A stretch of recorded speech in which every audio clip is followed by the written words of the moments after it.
Alright, so this is the night class lecture from September 28th in replacement of the Zoom lecture due to technical difficulties. So tonight we're going to do Chapter 24. I'm going to walk you guys through the study guide. So we're going to start with number 31. So on the study guide I just continued the numbering. Sometimes just depending on how I don't feel like fighting with Microsoft, with Word, will I actually do it. So first we're going to go with fluid balance. So looking how fluid moves in and out the body. Okay, so of course our body is mostly water, lots of different fluids in our body. It ranges just between gender, your age, but there is a fair amount of your body that is water. Okay, so most of your fluid is inside your body, so not inside your body, inside your cell, so a intracellular fluid. About 35% of it is extracellular, so in between your interstitial fluid, so in between the cells, in your blood plasma.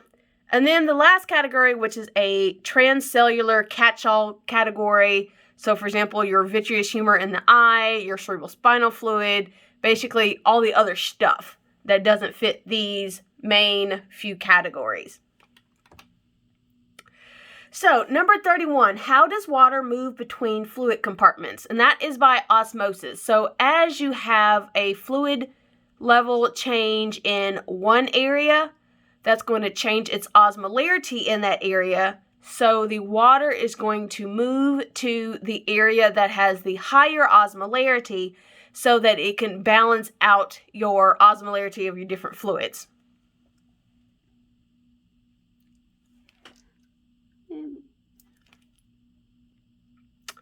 So that's what you're talking about with these different osmotic gradients. So there's a disruption in the balance, then the water moves to correct it. Okay, so some of the main ones, it's your different salts. So for example, sodium and potassium salts. So remembering our sodium potassium pump is going to create this different gradient. So you're going to have more of your sodium salts on the outside of your cells versus potassium on the inside. So again, as you have a change in your fluids, it's going to cause a shift in your movement of your water. So here's an example. So we have the lady drinking water in, so her digestive system absorbs the water that goes into her, there we go, into her bloodstream. Her heart then pumps the fluid around the body. Of course, you have your tissue exchange between your blood and your interstitial fluid. Some of the stuff that gets dropped off, you remember from earlier, it gets picked back up from our lymphatic system and eventually taken back to our circulatory system.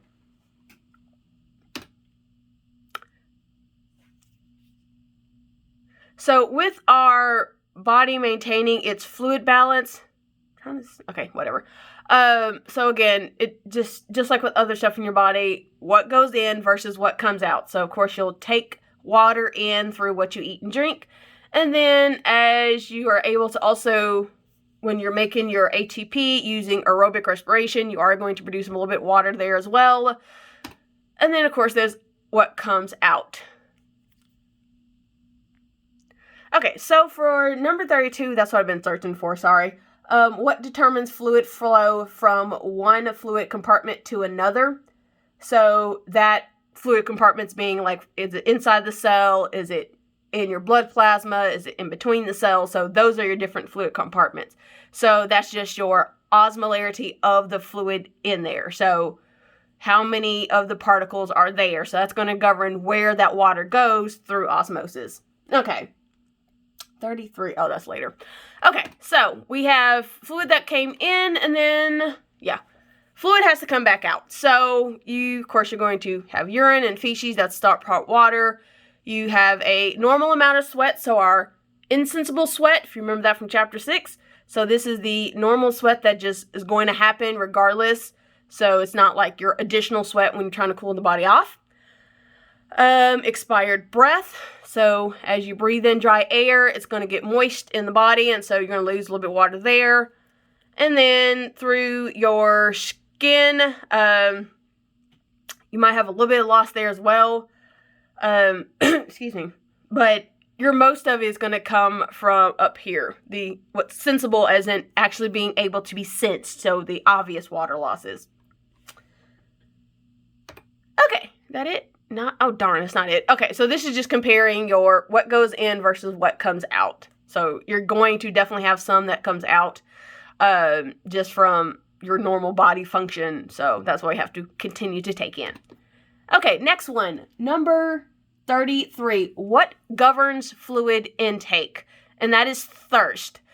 So depending on your body's hydration levels, it's going to trigger the body to take in the water. So your body's always going to be monitoring your fluid levels. And so if you are thirsty, that means you're getting low and you need to go ahead and drink some water. If you're not thirsty, you can still take a little bit of water, but it's not like where you're at the point of needing water. So that's why when you get that thirsty feeling, you're a little bit dehydrated. Go ahead and get some water. Okay, so how this works when you are dehydrated, so your blood volume decreases, your blood pressure decreases, as well as your blood osmolarity increases. So you're going to be drawing water then. So since this has a higher osmolarity, you're going to be drawing water from your other tissues as well. So your body's going to respond to that and tell your brain, hey, you need to drink water. So that's where all of this brain receptors getting that triggered so that you actually take a drink of water. Fluid intake. That's thirst. Okay. 34. Oh, yeah. Okay. So that's just showing you how it works. You don't have to know that for the test, so I'm going to skip it. So there is some just feedback with thirst, as in how much you're actually drinking, and how are you able to get rid of that sensation. So that's just more stuff on your thirst. I'm trying to see if I need to go over this. No, I just cover it. That's all. Okay, cool. Okay, so 1, 2, 3, intake, output. Yeah. Okay, so number 34, how does the body significantly control water output? And that is through urine volume. So earlier we talked about our urine concentration happening in our distal convoluted tube as well as in our collecting ducts. So how much we actually reabsorb from the filtrate, which eventually is going to become urine once it hits the collecting duct, how much we conserve or how much we reabsorb back into the body is determined by how much water is actually in the body. So if we're a little bit low, we're going to decrease greatly our urine output so that we're able to retain that water versus, I don't know, maybe you're on the beach, it's hot, and so you just keep drinking different drinks and you're just highly fluidated is not the word. Hold on. I don't know. I can't think of the word. You've had plenty to drink. Okay, so you definitely have drunken enough to counter the warm weather and the sweating and stuff. So that case, you would be able to increase your urine volume to get rid of the excess. Because if you don't get rid of that excess, then your cells keep absorbing water and possibly can burst. So you have to keep that balanced. Okay.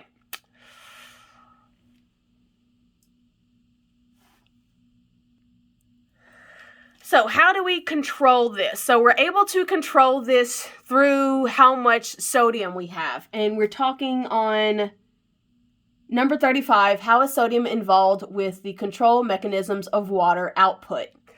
So basically, where sodium goes, water follows. So if we need to retain more water, we're going to retain more sodium, which is going to increase the osmolarity of what we're retaining. So, for example, into our blood, if we're adjusting it in the kidneys.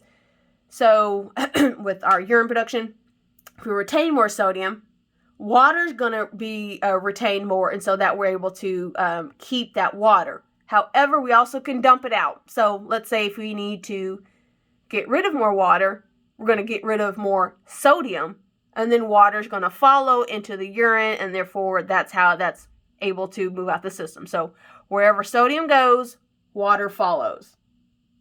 And you do need to know Na for sodium.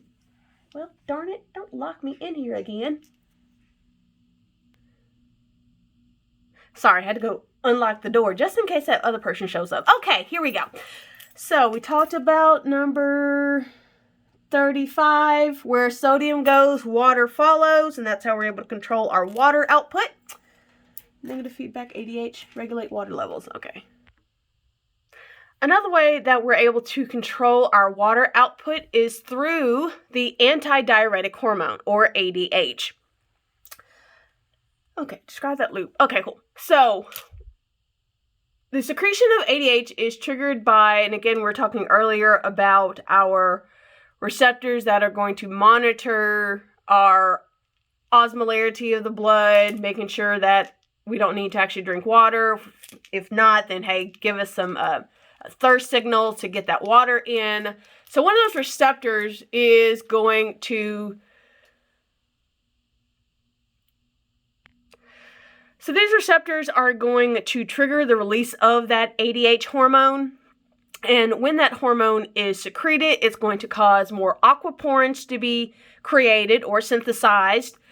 So this is going to put more of those water channels into your renal collecting ducts. So in our, well, at the end of our nephron. So if we have more of those water channels, we're able to reabsorb more water from our urine. So we're able to maintain the water. So reabsorb that water back into the body. So it's going to go back into the renal medulla, and then from the renal medulla get dumped back into the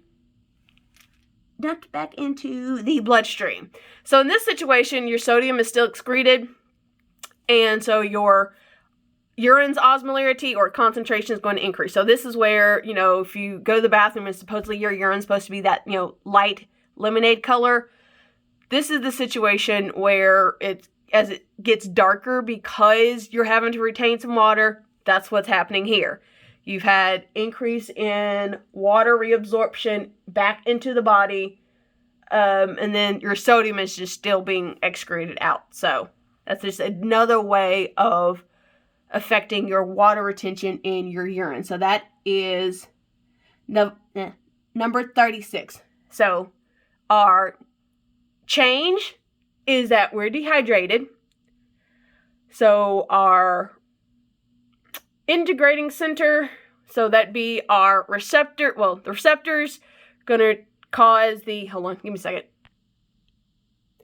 Okay, so ironically, as I was flipping back to the slide that I was going to start on again, I realized all the stuff I wanted to show you was on the next slide. Oh well, I wrote this up anyway. So whoever has had me before, you've seen how we've done like the reflex stuff and getting feedback. So we have our receptor that's going to detect the change, and we're detecting a low fluid level, so our dehydration. So for negative feedback, it's going to be some kind of correcting action at the end. So receptors are going to detect the change. Our integrating center is our hypothalamus, which is basically just brain. You don't have to know all that. But here's our correcting action so that we can make stuff happy again. Is an increase in aquaporins in the collecting duct, so inside the kidneys. That causes an increase in water reabsorption, so bringing the fluid back into the body. And therefore, you go back to your happy place of being nice and fully hydrated. Okay, back to the PowerPoint. So, here's our negative feedback stuff. Just a different way of showing it. Okay, so we have our... Up top, we have our dehydration. So we have a decrease in water, a increase in our sodium. So we have a elevated blood osmolarity. So our blood is a little too much concentrated because we are dehydrated. So we stimulate those receptors, so the brain ones, and it's going to cause the release of our ADH hormone, our antidiuretic hormone. So that's not only going to cause just a general thirst, you drink water, you get water back into the body, and so you're no longer dehydrated. So you have an increase in water. What I just showed you was the long version. Okay, so more aquaporins in your distal convoluted tube, therefore increasing your water reabsorption back into the body. So that water leaves there, goes back into our bloodstream. Our urine becomes more concentrated, so our ratio of sodium to water increases. So that's why, again, our urine becomes darker, because there's just more stuff in it because we're retaining more water. And we also reduce the urine volume, so less output as well. So ADH hormone, we have our...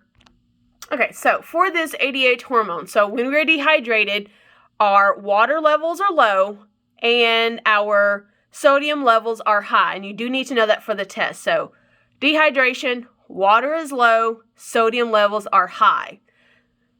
We have our receptors, they get their information, causing our ADH hormone to be released to cause either thirst as well as water reabsorption. So we're taking in water, but we're also conserving water from our urine. Okay, next one. Okay, that part.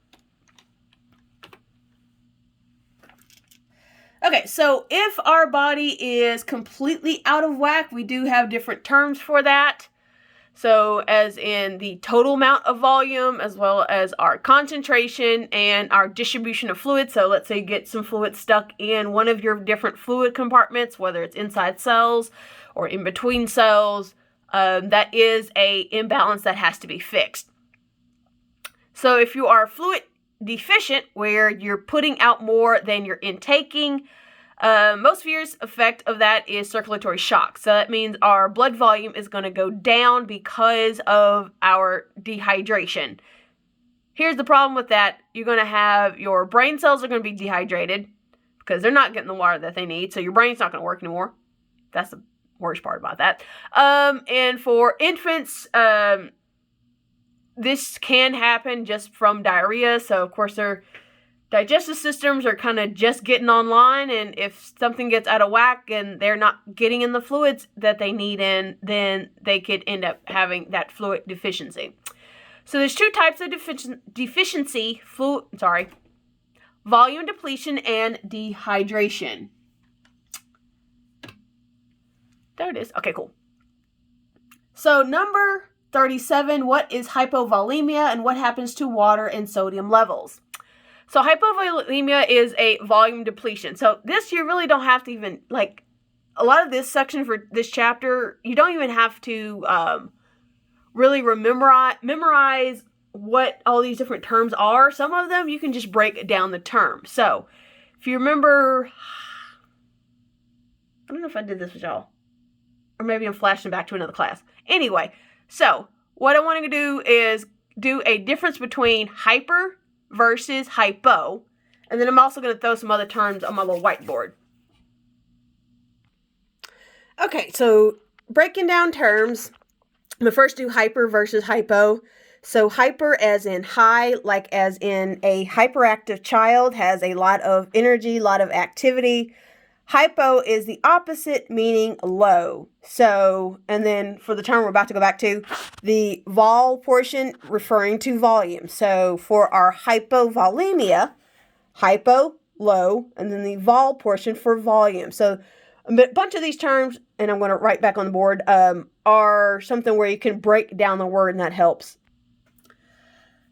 Okay, number 37, what is hypovolemia? And what happens to water and sodium levels? So again, hypo is low, volemia portion for volume. So we're at a low volume. So this is where both water and sodium are lost without replacement. So we have a just drop in our fluid levels completely. So this is beyond dehydrated. So dehydrated is water loss, but we at least still have our sodium electrolyte. This is even worse. We're also missing our sodium. Okay.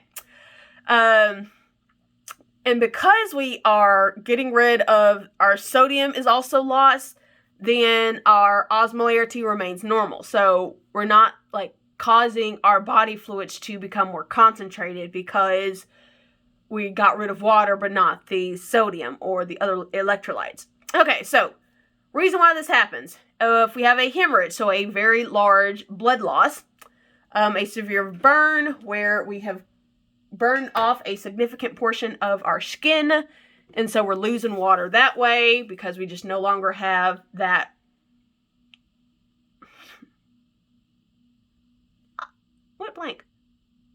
waterproofing layer of our skin. Chronic vomiting, so again, that's just more fluid coming out. Diarrhea, more fluid going out the other way. And then the last one, Addison disease. And I looked that up and now I forgot what it was. Oh well, it's not like you have to know for the test. Anyway, okay. Hypovolemia. What happens to levels in dehydration? Which I think that's what we already called it. Okay, cool.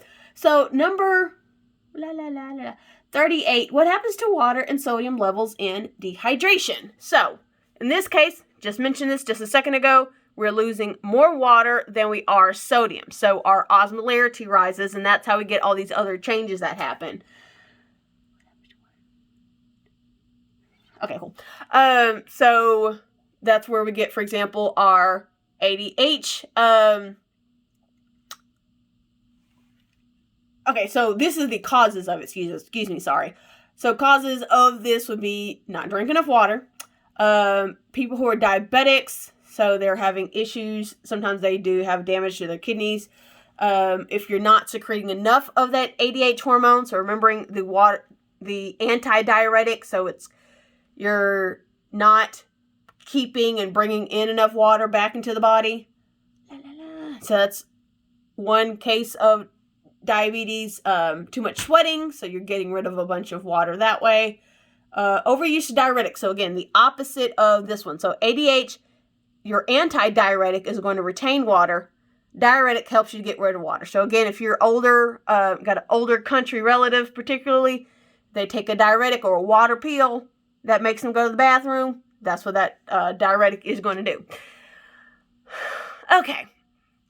So this type is going to affect all of your fluid compartments because you are just dropping in those fluid levels. So you just need to know the water and the sodium. That was the first line up top here. Okay. So that's with sweating. Okay, so with our sweating, and the question is, how does excessive sweating affect fluid levels in fluid compartments? So, of course, this is actually this chapter. Okay, so as going back to our skin stuff, so we have our sweat glands. They're going to create the sweat, and the sweat goes onto the top of the skin. That water is then lost through your just evaporation off the skin. So how do we make sweat? So down here at the bottom, we have a sweat gland. So our sweat glands are going to filter out the blood. So it's going to take basically part of the liquid portions of blood and leaving back the thicker, not really thicker, but your larger stuff like your proteins, your blood cells. That's not going to be in there unless you have some damage. If you're under severe stress, you actually can break those capillaries and end up sweating blood. Okay. Okay, so we have our capillary filtration in our sweat glands. So that's going to decrease your blood volume as well as decrease your blood pressure because you have less pressure of blood pushing up against the blood vessel walls. Osmolarity rises. So we've gotten rid of fluid. That means all those solutes that were hanging out in the fluid that wasn't filtered out and made part of your sweat. So, for example, some of your small electrolytes like salt is going to be in your sweat. That's why it tastes salty. But your larger stuff is still going to be hanging out in your blood vessels. So, this is where we have our osmosis movement of water. So, over here we have our... Okay, so over here we have our tissue space, and then we have in between our different tissue cells. So not only are our blood vessels going to steal water from our interstitial space in between the cells, but also these cells are going to also have to get rid of water. So the cells are going to give water up to the interstitial space, and the interstitial space is also going to end up giving water to your capillaries. So it's kind of like a tag situation where A shift here caused the interstitial space shift here, and then our shift from our cells to our interstitial space. So trying to maintain our osmolarity and keep that balance. So again, our water's moving through osmolarity.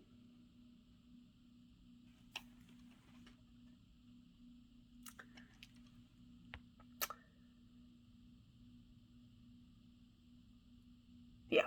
Okay, so I'm sorry, I was reviewing your test, making sure, like, what steps, specifics, and all that jazz, you know me. Okay, so where's my arrow? There it is. Okay, so capillary filtration, your blood volume decreases, your osmolarity increases, so the blood's going to steal it from your tissue fluid or your interstitial fluid. Tissue fluid is what I want you to know. So your tissue fluid, and then your tissue fluid pulls it from inside the cell. So that's the ICF there. Okay, let's move on to the next one, talking about cold weather and its effect for the dang it heck. Okay, so here's another way of seeing that. It's a more simplified version of what I just said. Oops, I forgot this slide was here. Okay, so you sweat, that is taking fluid from the blood. The blood then takes it from your tissue space, so our extracellular space. The extracellular space then takes it from the intracellular space. So if you want to see it picture format, here's your sweat stealing fluid from the blood. The tissue space is going to then have to give up water to the blood. And then inside our cells is going to have water move to the tissue space. So the blood is going to get it from that tissue space since it had a drop, and then the other one had to give it up for inside the cells. Okay, cold weather, there we go. Number, 40. How does cold weather affect fluid levels in fluid compartments? So, when your body gets colder, so as you're about to go to now, our blood vessels are going to constrict so that we're able to conserve our heat. When they constrict, there is less volume or less space for that blood to be. So that's going to increase your blood pressure just because your blood is now squeezed into a smaller space. So when your blood pressure increases, it inhibits your ADH secretion. So instead of retaining water, you're going to get rid of water. So your urine output is going to increase and your blood volume is going to reduce so that you're able to regulate your blood pressure. Another reason why your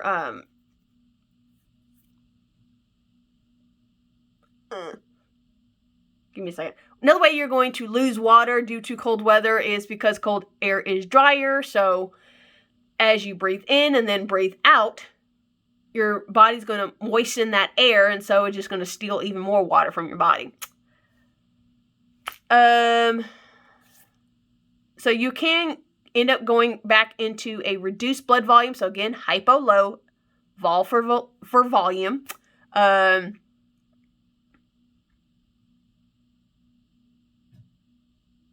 So for example, if you are exercising in the cold, I don't know why you would, but whatever. Okay, so exercise in the cold, of course, your blood is now having to shift to your muscles to let them do their job. But because your blood volume has reduced because of the cold, that means you're pulling those resources from those other parts of your body, and so you might end up going into shock. Okay, what's the next one? Excess in the body under normal circumstances. Okay, so if your body has too much fluid, so going back to our beach example, just taking in the water, whatever other drinks you're drinking just to stay hydrated. That's the word I was looking for.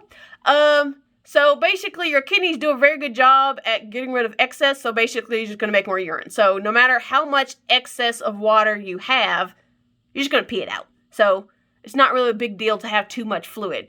So this is kind of like our normal level of our fluid intake. So if you go more than that, then your kidneys are pretty good.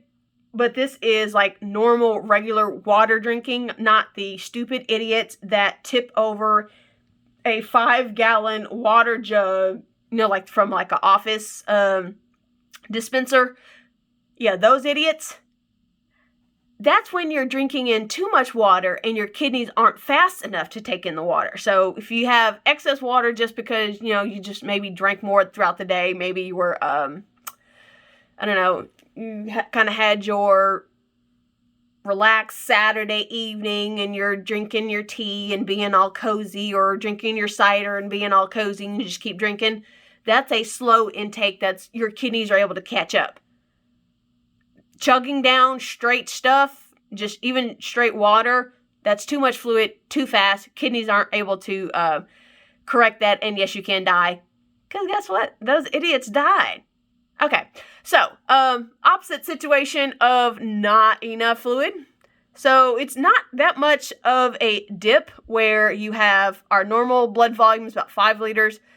At 4 liters, just 4 liters, you're at hypovolemia. So you are in some trouble, especially since you're very in trouble because it doesn't even take you to getting down to 3 liters to essentially lead to death. Okay. Got that. Fluid excess. You peed it out. Okay. I gotta find where I'm at. So there's different ways that you can have fluid excesses. They're not on the test, but it could be just depending on your balance, again, between your sodium versus your water. So how much is lost of each one. Again, not on test, so moving on.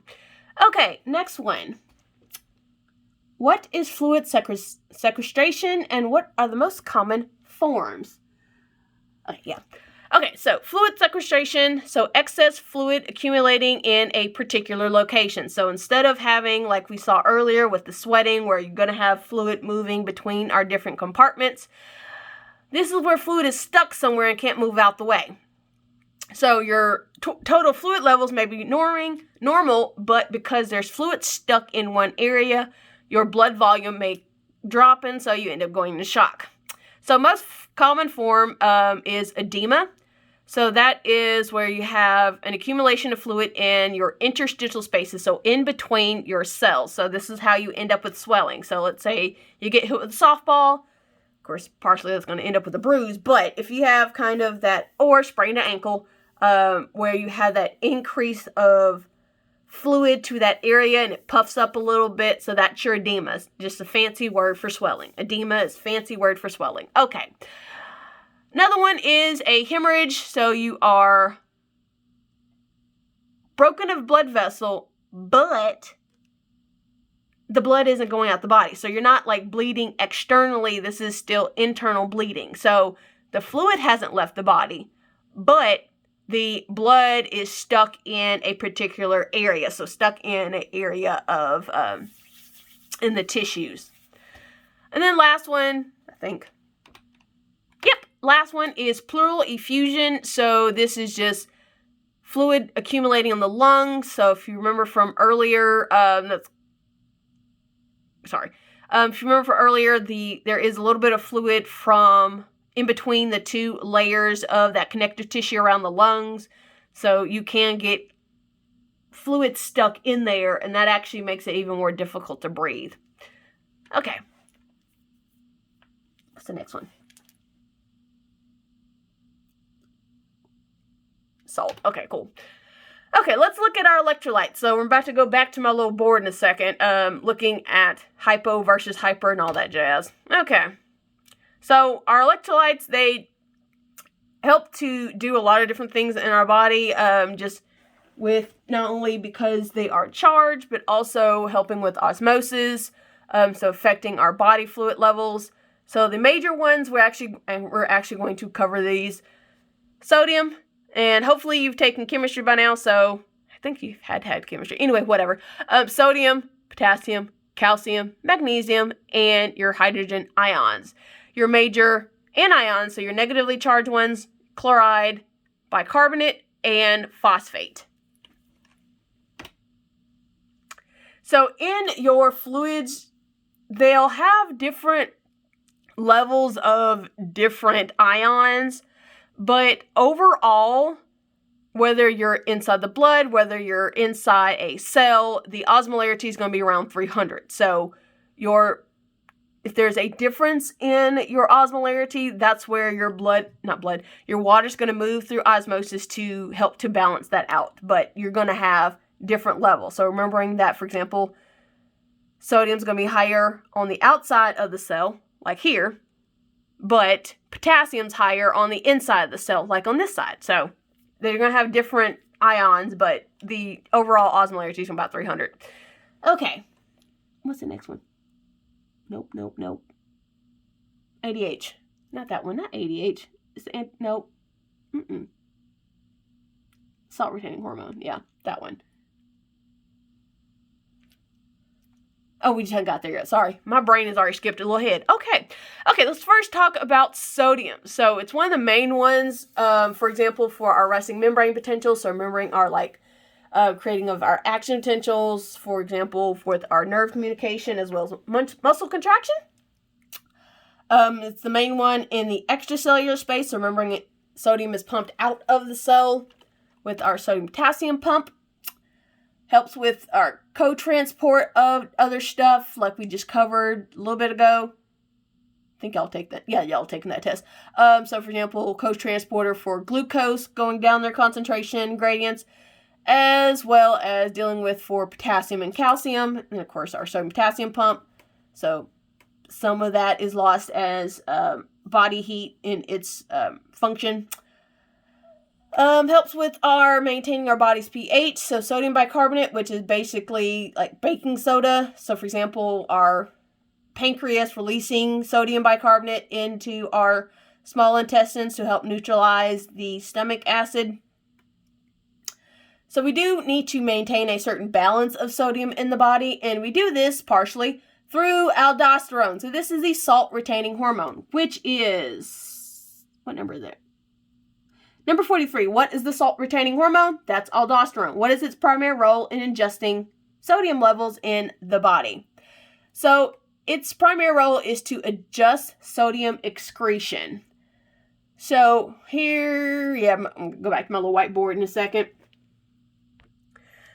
Okay, so what triggers our aldosterone to be secreted out? And that is hyponatremia. So that is low. So there's our hypo. And then the Na for our sodium. So that is a low sodium as well as hyper, so high. And then the K for potassium. So over here. Okay, so let me go back to my little board. Wait. Duh.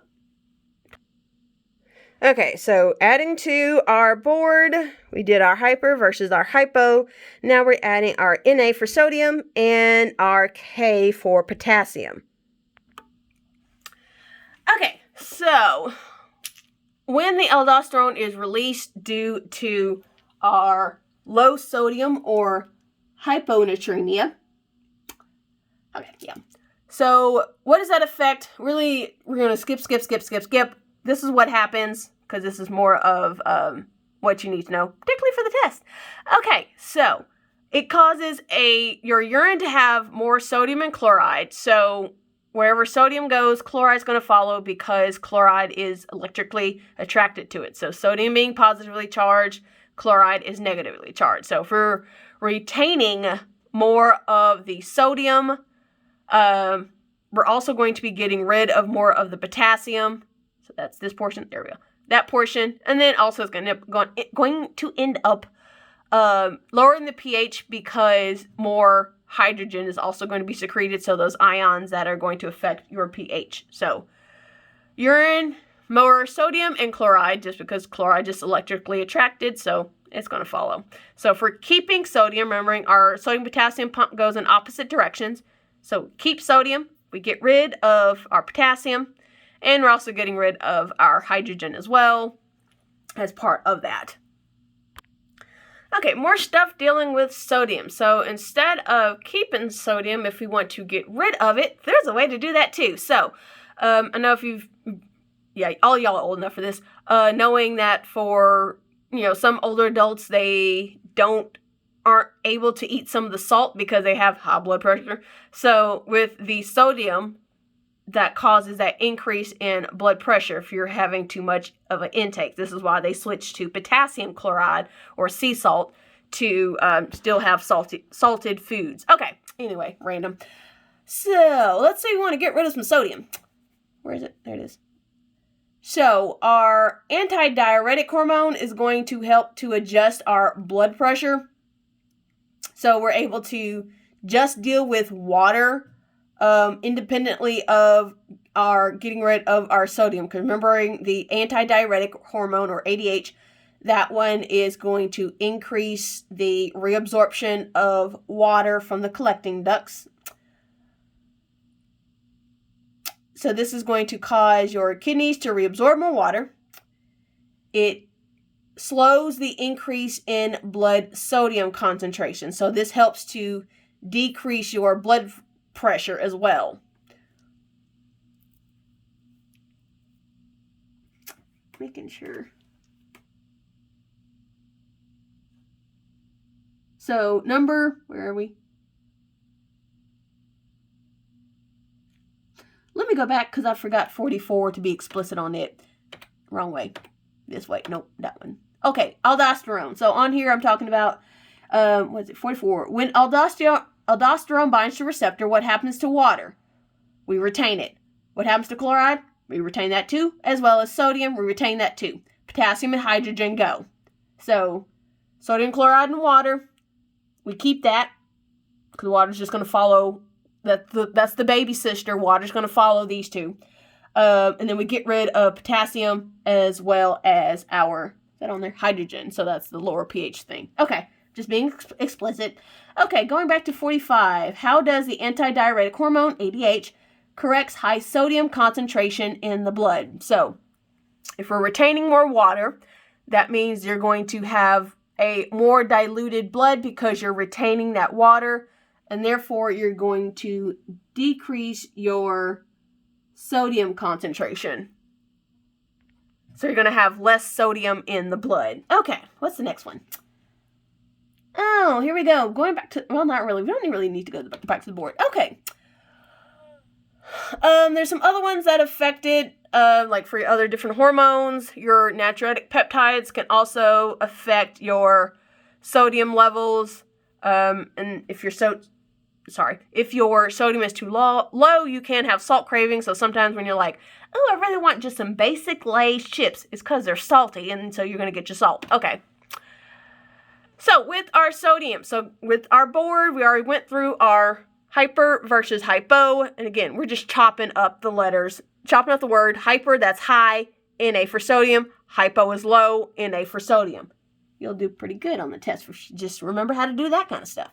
Okay, so with our questions, define hypernatremia. What are the causes? Where are we? Loading. Okay, number 46. Okay, cool. Causes of hyponatremia. So again, hyper, that's high, and then sodium causes of it is IV saline. So if you're just pumping that salt water into the body, into the person's blood, so they're going to have increased sodium there. Increased water retention. Wait, what? Yeah, okay. So increase in like water retention, like your fluid sequestration, like edema. So there's swelling somewhere. So the water is in one area, but your salt stays in your blood. If you have, this is what causes it. So your saline solution through an IV. So like, you get the little needle in your arm at the hospital with the little bag attached. So that's pumping that salt into the body that ends up causing water retention, high blood pressure because you have more salt in the blood. And so that's going to increase your blood volume and therefore increase blood pressure. And then it also can cause swelling because of that water retention. Okay, you're number 47? 47. Define your hyponatremia cause. How does the body correct it? So low sodium, that's your hyponatremia. Cause of it. So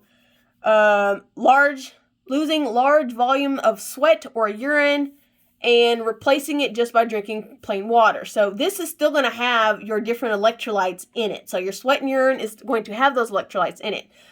If you just replace it by drinking plain water, you're not replacing the electrolytes. So that's why athletes drink your Gatorade, your Powerade, whatever, is because they're replacing those electrolytes. And how does the body correct it? So by correcting your excretion of excess water. So in order to maintain the balance, you get rid of that excess water that you were taking in, because that's going to dilute your blood as well as your other body fluids.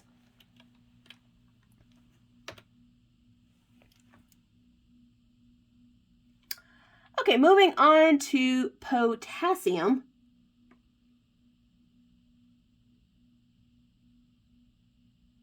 Just double checking. Study guide. Okay, so for our potassium, again, more functions in the body, helping with our action potentials, maintaining our resting membrane potential. Because you do have a higher concentration of sodium on the inside of the cell, that's where it's going to have its biggest effect if there's a imbalance. It's also part of that, again, that sodium potassium pump, which helps regulate our body temperature, but also maintain those gradients. And is a cofactor for doing a bunch of stuff in the body. Okay, so maintaining its body. So our levels of potassium is linked to that of sodium. So we do reabsorb a lot of that in our proximal convoluted tube, so that first section of our nephron, and then the rest of it we get rid of it in urine. So that's something that body wants to keep, so we're going to keep it using that proximal convoluted tube. Depending on what our body needs, we're going to secrete, so put that into the urine, depending on how much our body needs to keep or get rid of potassium, depending on how much our body has. So our aldosterone, our salt-retaining hormone that's going to retain our sodium, is going to get rid of potassium. So it's kind of like they're in opposite balance. So if you're keeping one, you're going to get rid of the other. So if you're keeping sodium, you're going to get rid of potassium. Okay. Okay, hyper versus hypo. Okay, so hyper versus hypo again. So our hypo is on the second slide. Hyper, high, and then our K for calcium. Not calcium, Jesus. K for potassium. Okay, and your other part of that, what happens to nerve and muscle cell excitability if the concentration rises quickly versus slowly? So if it goes quickly, then your nerve and muscle cells are abnormally excitable. If it's slower, then they become less excitable. So very fast, more excitable. Very slow, less excitable. Hypokalemia, which is number 49. Okay. Hypo, low, and then K for our potassium. So regardless of how fast this happens, you're going to make your nerve and muscle cells less excitable. So again, kind of a low, like our slow, our nerve and muscle cells are less excitable. So again, our different values depending on, for example, wrong way. Depending on, for example, oh,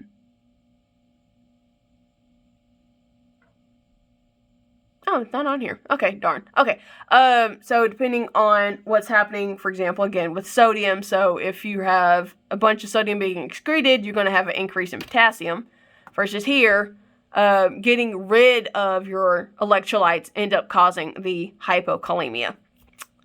Okay.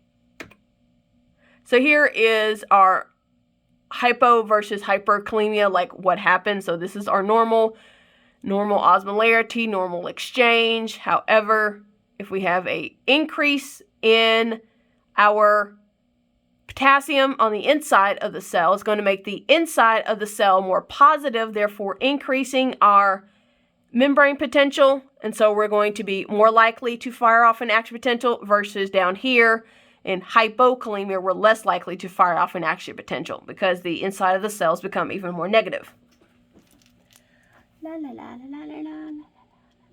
Capolemia. This condition homeostasis a positive effect, the homeostasis of negative. Okay. Okay, moving on to chloride. So chloride is, again, a negatively charged ion. Helps with our extracellular osmolarity. It's part of our stomach acid, so the Cl portion there. Part of our chloride shift that we talked about earlier, and helps to maintain our body's pH. So dealing with that chloride shift, all that jazz. Okay, so balance of our chloride ions. And this is going into number 50. Where is it? Why does the homeostasis of positive ions affects the homeostasis of negative chloride ions? So here are different positive ions that are negatively charged chloride ion is electrically attracted to. So here's my little corniness in the corner. Positive ions are Bay, so they are what it's attracted to. So it's just going to follow. Okay, this kind of jacks this up, but oh well. Going back to my little sister situation. So chloride is the little sister, and then water is the baby sister. Okay, so again, it's just an electrical attraction between positive and negative ions. Okay. So hyper versus hypo. And what do we have? 51. Define hyperchloremia and what are the causes? Same thing with hypo. Okay. Hyperchloremia. So this is high, and then our chloride. Oh, I gotta go to my board again. Okay. Then hypo again, low, and then the for our chloride again. So causes of our hyperchloremia. So dietary excess, as well as a saline drip. So that sodium chloride that's in that saline drip. And then dietary excess, because it's just part of your normal table salt. Hypochloremia, so this is, again, low sodium, and that is due to too much potassium. So if we're keeping in too much potassium, that means we're getting rid of a bunch of sodium, and so wherever sodium goes, chloride's going to follow. Acidosis is also a way where you end up having a low chloride level. Oh, going back to my board, sorry. Okay, back to the board. So we have our, sorry, my office is super messy too. Our hyper versus hypo, and then we just added the chlor for our chloride. Okay, moving on to calcium. So part of our minerals for our skeleton. Can be used as a second messenger. Of course, you've already covered this for muscle contraction, where it's released from the sarcoplasmic reticulum. Necessary for exocytosis for our neurotransmitters, as well as helping with our blood clotting. Okay, so number 53. How do cells keep levels of calcium low in the intracellular fluid? So our calcium is pumped out of our cells because, and going back to our bone stuff where you have, there we go, calcium phosphate, which is the crystal that is going to mineralize your bone. So because you're going to have ATP being broken apart and you have all this excess phosphate inside the cell, you want to get rid of the calcium so they don't find each other and create the calcium phosphate crystal. So we're always pumping calcium outside of the cell. So that's your number 53. And then we're going to go back into, like we just did with the other ones, 54 and 55, hyper versus hypo. So we've already covered this chapter 7 with different hormones that affect the levels. Some of this calcium can also be sequestered or basically stored in your smooth endoplasmic reticulum, or there's a protein that can bind to that calcium so that, again, it doesn't find phosphate and start making crystals.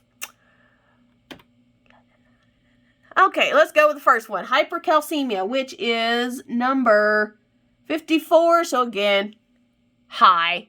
Cal for calcium. Going back to the board in a little bit. Okay, cal. How does this condition affect membrane potential in nerve and muscle cells? And this is for both of those conditions.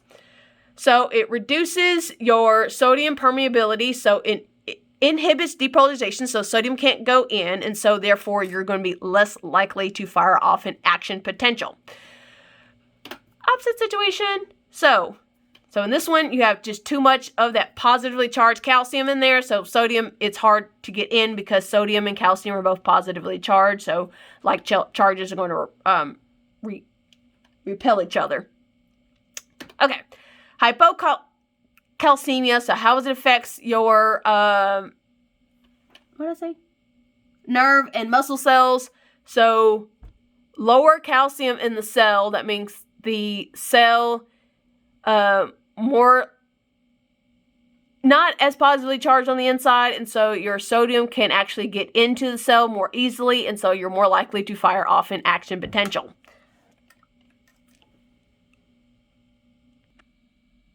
Okay, last one for the board, so that'd be our cal for our calcium.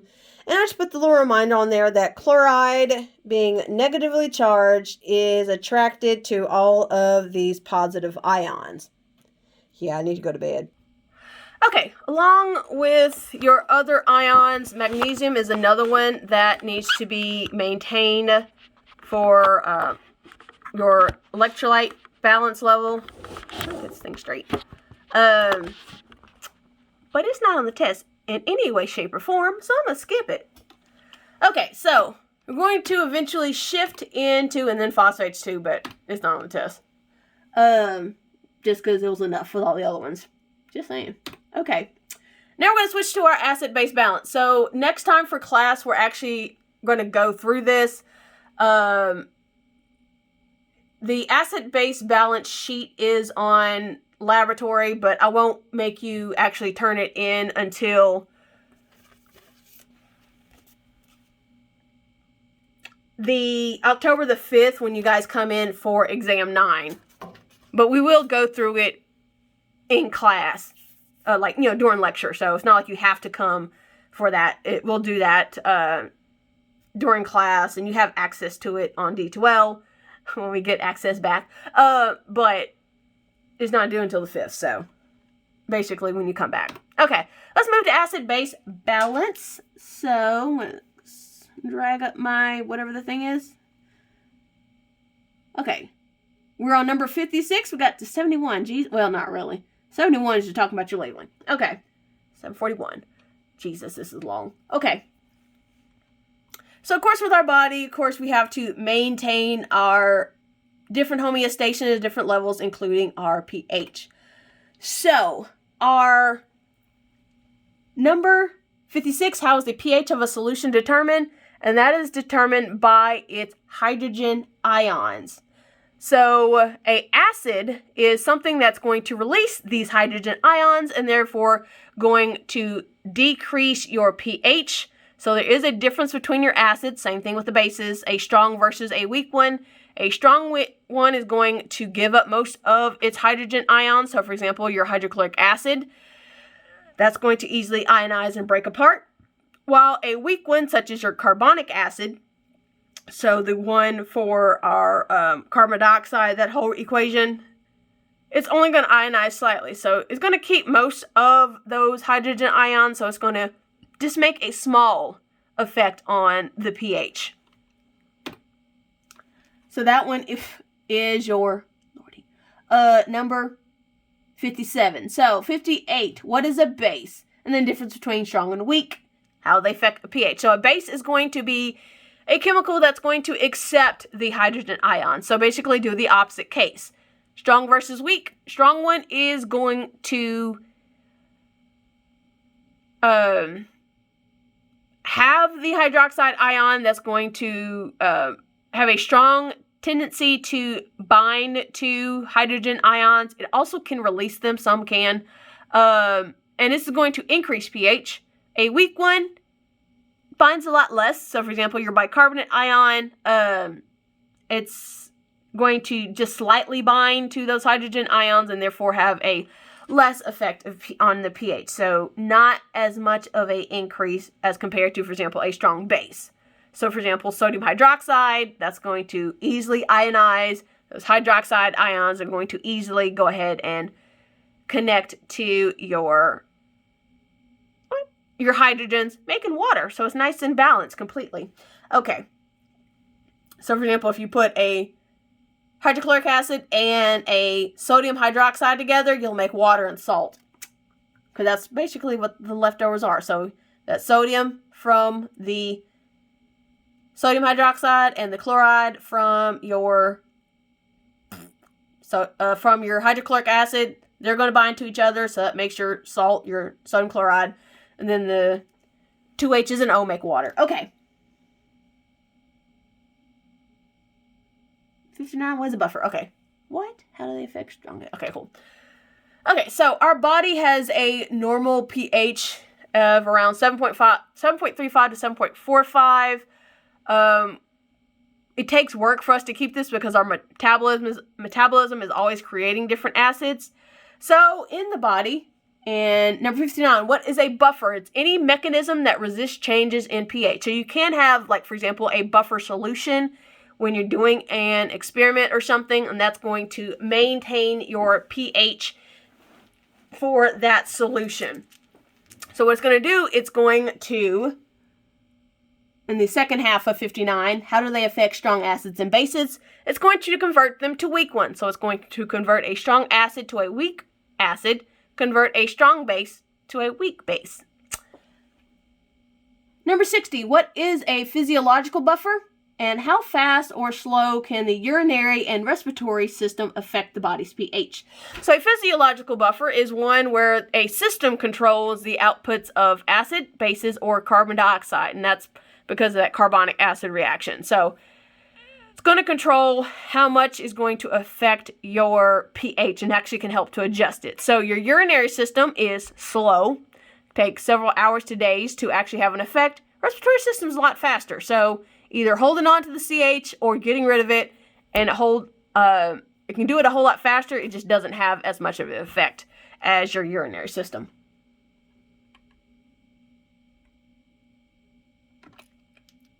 Okay, chemical buffer. This is what I just mentioned earlier. So it's a substance that binds hydrogen ions from solutions or releases them in solution to normalize the pH of a solution. So that's just number 61. Okay, the three major chemical buffers. There they are. Okay, so with our buffer systems, they are made up of weak acids and weak bases just to either release hydrogen ions or bind to them so that, again, you're maintaining a certain pH. So the three major ones we have are the bicarbonate buffer, phosphate buffer, and protein buffer systems. What solution contents of bicarbonate? How does the system raise or lower pH? Okay, cool. Okay, so number 63. What are the solution contents of the bicarbonate buffer system? How does this system raise or lower pH? So our bicarbonate buffer system is a combination of our carbonic acid, which is our weak acid, and our bicarbonate ions, which are our weak bases. So basically, we're still going back to that carbonic acid reaction, which is how does the system raise or lower pH? So depending on how much carbon dioxide you have. So you're going to lower pH by shifting this reaction to the right and therefore releasing the hydrogen ions, lowering pH. Or you can shift it the other way, going to the left, binding up those hydrogens with using the bicarbonate. So our carbonic acid, carbonic acid going this way, or using the bicarbonate to shift it to the left. And so you're going to bind up those hydrogen ions and therefore raising your pH.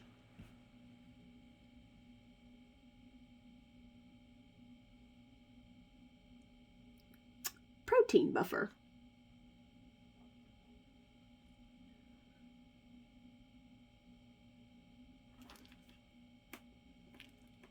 Give me a second.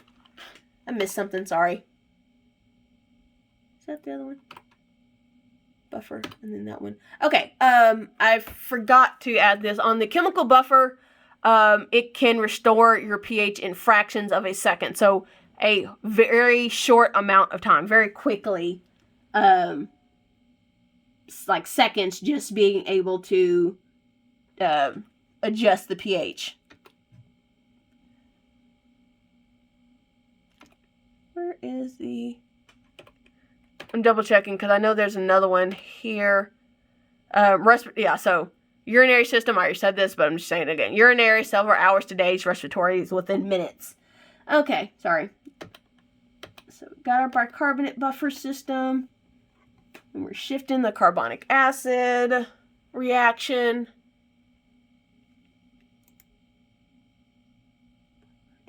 Yeah, okay. It also works with your lungs and kidneys to help control your pH. So kidneys getting rid of bicarbonate, as well as kidneys excrete out hydrogen.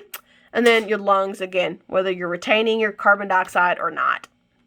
Let's go. Come on. Let's move. Phosphate buffer system. Bicarbonate. That was the last one I just did. Right? Yeah. Okay, phosphate buffer system. So this one isn't actually on your test, but same concept. You're either going to be binding up hydrogens or releasing them. So using the phosphates that are already in your different fluids. So I'm going to skip it because it's not on the test. Actually, not even on your study guide either. Okay. What are we doing? Physiological, chemical, 3 chemical, bicarbonate, protein buffer. Right there we go. Okay. So number 64, how does the protein buffer system raise or lower pH? Okay, so your body, of course, has different proteins all around. I think it was chapter 2 when we talked about this, like how proteins can be denatured. So if your body is too acidic or not acidic enough, the pH is off, that can cause an effect on your proteins because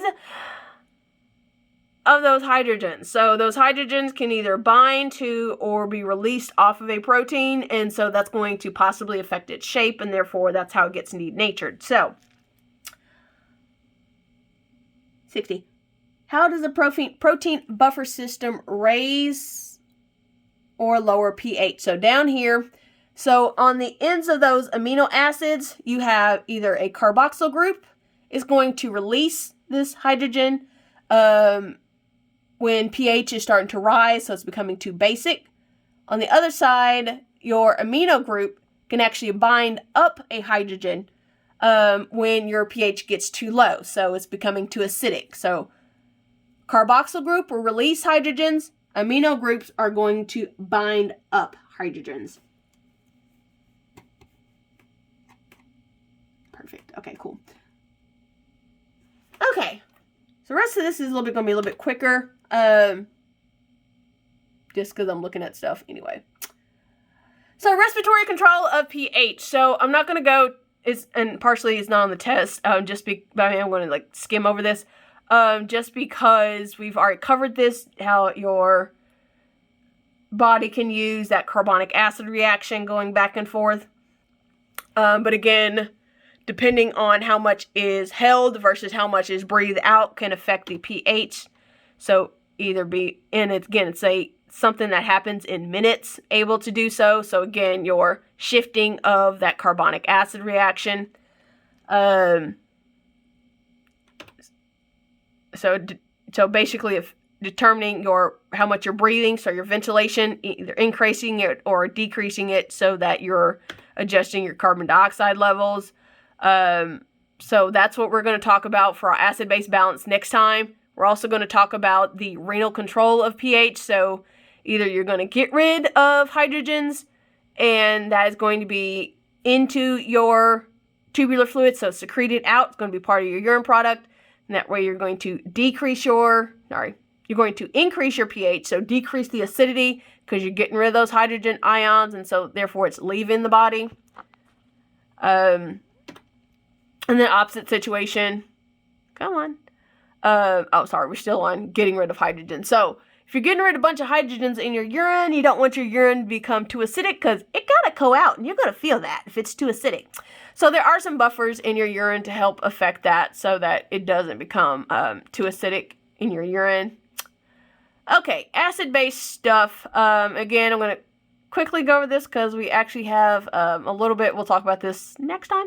So with both of our kidneys and our lungs, our respiratory system, we're able to correct it. And there is some partial corrections. It's above the level that I teach on this class.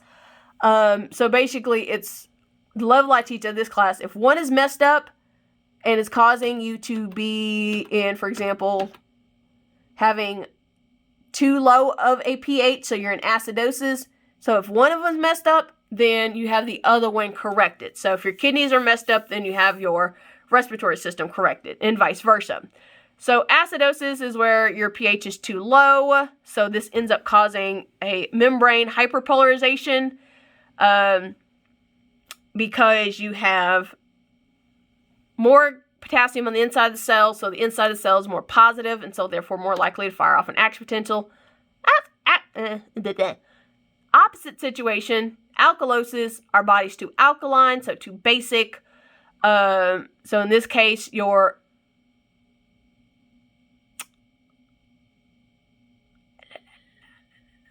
did I just get that backwards? I think I got that backwards. Nope, go back. I'm almost tempted to do this next time so that we have it with... No, I said hyperpolarization on that one. So, okay, hyperpolarized as in, sorry, this one is where it's hyperpolarized because you have shifted too much of the hydrogen ions are now in the cell, and so therefore your it's harder to get those sodium ions in there, and so your membrane is more negative and so less likely to fire an action potential. Opposite situation from alkalosis, where you have more potassium on the inside, and so it's more positive on the inside, and so therefore you're more likely to fire off an action potential. Sorry. Okay, so next time we'll talk about acid-base imbalances, whether it's a respiratory problem or a metabolic one.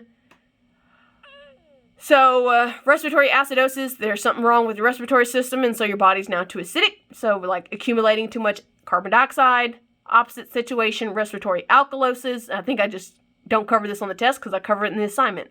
Where your body's too basic because you've gotten rid of too much carbon dioxide. So we'll talk about some other ways how this is caused on that PowerPoint.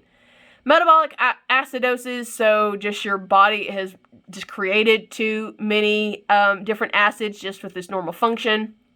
Alkalosis, too basic, so you've gotten rid of too much acid, or it's been neutralized. Okay, so how to compensate for this? So either holding on or getting rid of carbon dioxide, so there's our respiratory compensation, or our renal compensation, so our kidneys either getting rid of our bicarbonate or our hydrogen ions using your urine system. So getting rid of it during urine. So that's just going over your different types. Again, we're going to talk about that a little bit later. Again, respiratory happens in minutes. Your kidneys fixing stuff happens in like hours to days, so it's a little bit slower. Oh well. Okay, so just getting rid of stuff, as how much is put into the urine. That's all. Okay, so hopefully I'll figure out how to get this big, gigantic, over an hour video to you.